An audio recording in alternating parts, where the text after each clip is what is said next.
Oh, there's so much. I think the top one is know that you're not alone. Uh, Definitely reach out to the community. You need support. Tell your friends and family. I mean, now we have the documentary, so I have Preventable. I will have Still Preventable out very soon.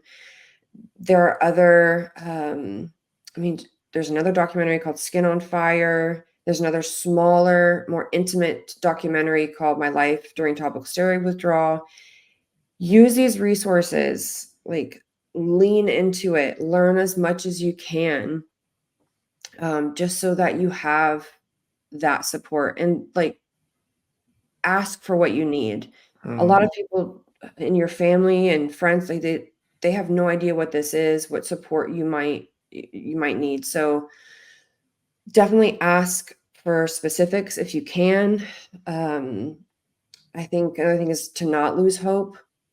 Like you said, Mm. it's awful. It sucks, especially so much in the beginning, and a day feels like a year. But just don't give up. Keep putting one foot in front of the other.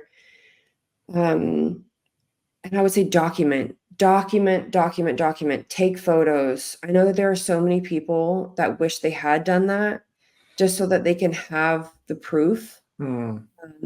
And I know it's not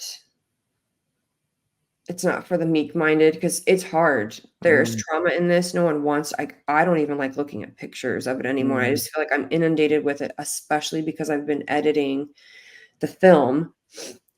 It's very triggering. It's very hard. But if you just take the pictures and put them away and just label, okay, this was this month, and just keep it going, and you don't have to look at it if you don't want to. At least you have that when you feel up to sharing your story.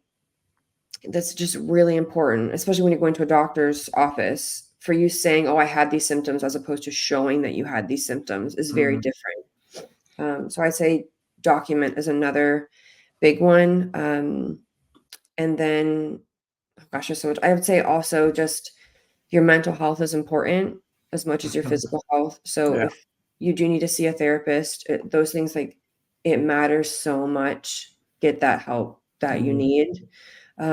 We want you here. Um, so I think those are kind of like the biggest ones, and just keep advocating for yourself. If you go to a doctor and they don't want to listen, as much as it's hard, just say, all right, I'm not going back to that one. Try for the next one. Um, and then seek out actual, naturopaths, other means, that isn't just pharmaceutical routes, Mm. that can get to the root cause and things like that. And show yourself grace. Mm. Healing isn't linear, especially with TSW. There are so many ups and downs where one day you feel like it's going in the right direction and the next day you're back down on the floor. Just know it's a day by day process. And the biggest thing, actually, I tend to forget this one. Please do not compare yourself to someone else's journey. That Mm. expectation, oh, is brutal when you think, "Oh, I'm gonna be better in this X amount of time." When you put that on yourself and it doesn't happen, it kills. So, whatever advice you do take from others, or you see, "Oh, this really helped this person," or "That really helped that other person," we're all different. Yeah. It may not be the same for you, but just take what you can from people, but don't just sit and compare your story to someone else's.